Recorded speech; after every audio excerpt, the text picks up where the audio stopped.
Look back bathroom. I'm just kidding. Oh. Hi friends, or this will be a clip in the middle of something, I guess. So, it's probably fair to say that TwFP first and foremost is my autobiography. While most of the videos are not autobiographical, the composite of all the TwFP videos is certainly so. I mean, in other words, work product, namely, say a typing session or a video about NI that's non-autobiographical, comprises the work product repository of my autobiography, so to speak. In other words, lots of these videos are about my life and my relationships and like vloggy-ish in that regard, expressive of who I am and the stuff I go through and the lessons I learn and the growth arc that I am undergoing. I know that most people who are in the typology community are interested in pursuing their own growth arcs as well, and one of the topics I discuss a lot is what ought we look to best attain that shared vision of personal growth, attainment of a more optimal state of being, how ought we perceive that, all that kind of stuff. And heretofore,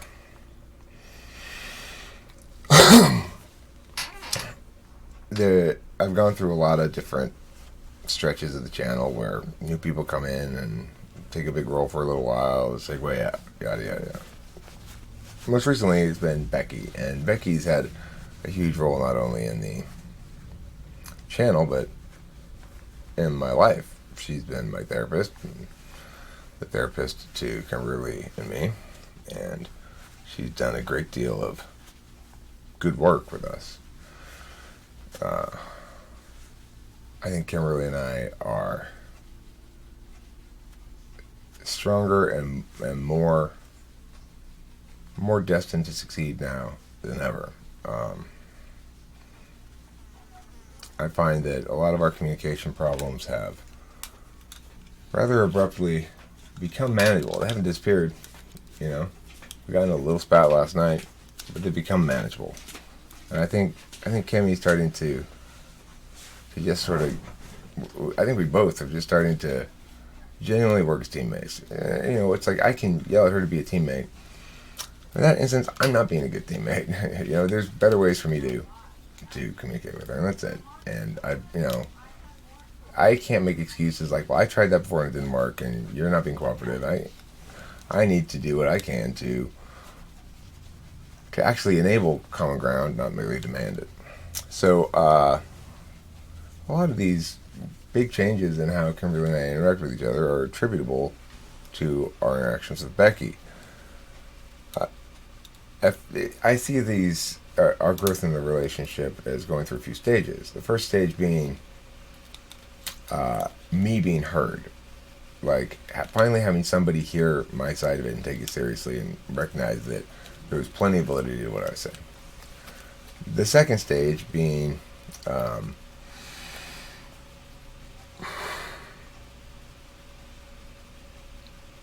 me being heard too much, or in other words, me pushing it to the limit of that, and watching what me winning looked like,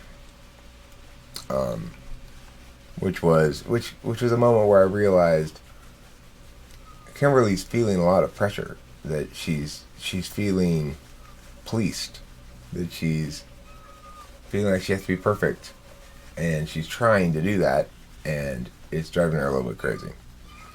And in a way, that was what I needed to see, because I needed to know that to the extent that she wasn't giving me data that suggested she had heard me and took me seriously, that the reality was there, and her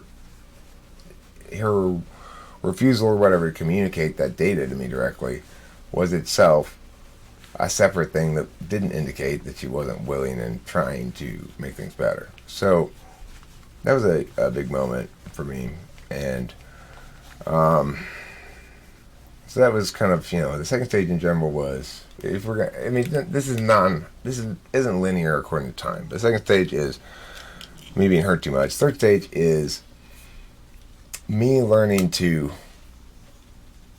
hear her better. In other words, to actually make sure she's heard first, even if what she's saying is ridiculous and unreasonable according to me at my first glance, right? How can it be important that I hear this thing that you're saying that seems factually false? Well, she's just using words to try to share what she actually feels and means, which doesn't go well into words necessarily. And so I've got to accept that and understand that I want to help her. I want to help her feel as though I've heard what she's trying to express and not condemn her for failing to say it the right way in some regard.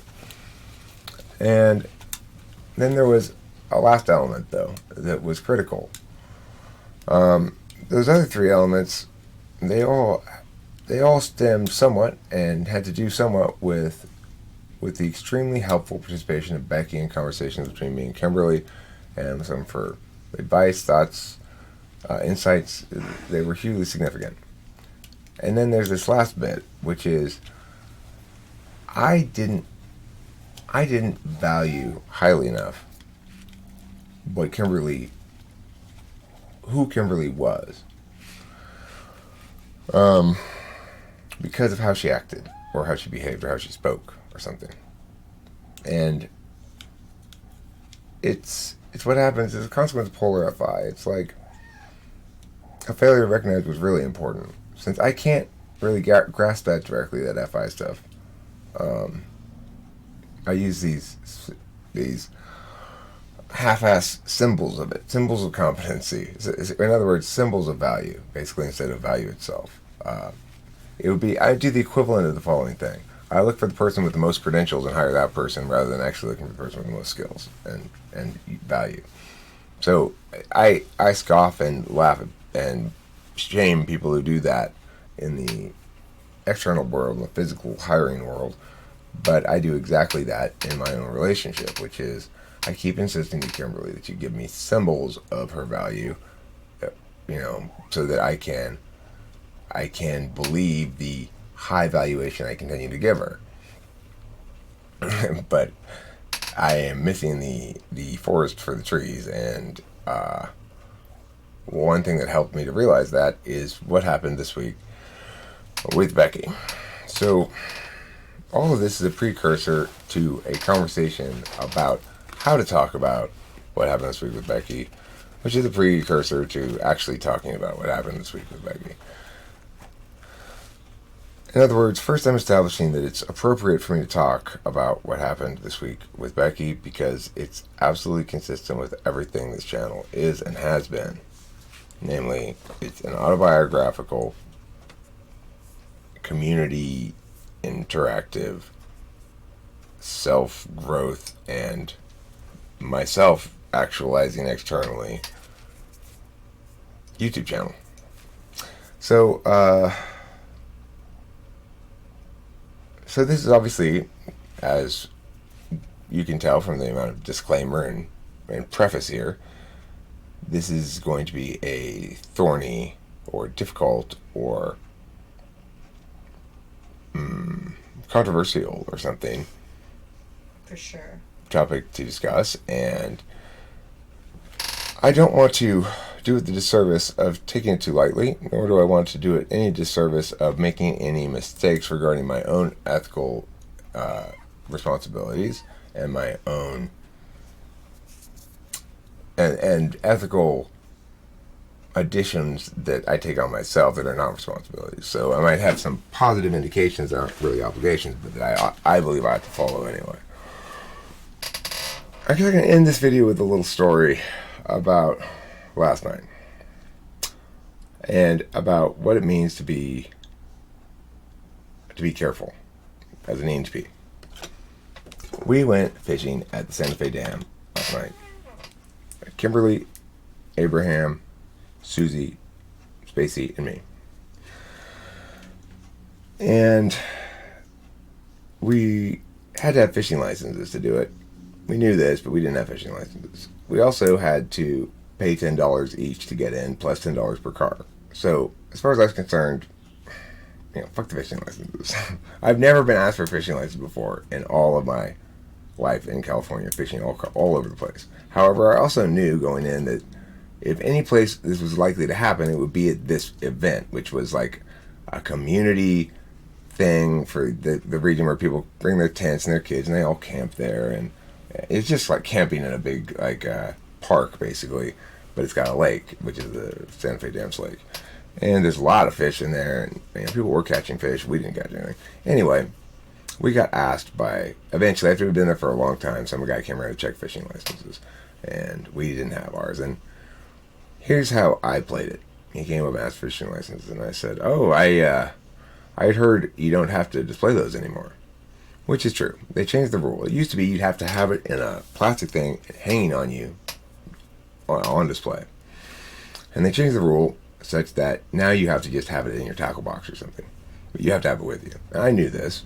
Okay, so I said, oh, I'd heard that they changed the rule that you don't have to have it on display anymore. And he's all, oh, yeah, they did change that rule, but you do have to have it with you. You can't, like, leave it in your car or something. I was like, oh, okay, yeah, well, we don't have them with us. And he's like, okay, well, I was like, but look, we're just wrapping it up anyway, seriously, and we can catch anything. We're bad fishermen. So, yeah, we're actually leaving right now, so that's cool. And he's like, yeah, okay. And then he walked away, and he came back, and he said, I think you can access them on your phone. And I'm like, seriously, we are actually leaving right now, so don't even worry about it. We're out here. It's cool. So what I conveyed to him was that we had fishing licenses, but not with us. But I did not lie at any point during that conversation with him. At no point did I say we have fishing licenses, but didn't bring them with us. I simply said I had heard that they changed the law, which is true. I had heard that. I didn't say, and I know that you still have to have them with you. I do know that. But I didn't say that. But I didn't say, and I don't know that you have to have them with us, right? I just said what I said, the limited claim I made. Let him infer what he's going to infer, not give too much information, and always tell the truth there. And, I mean, not that he was going to take this, I don't think, anyway, but, the way I played it, he actually walked away thinking, maybe they do have fishing licenses, and told me how I could access it on my phone. I mean, without me lying, I got that guy to believe that we might have fishing licenses. That's how an ENTP ought to do that sort of thing. If you can't do it that way, that means you can't do it because it's wrong.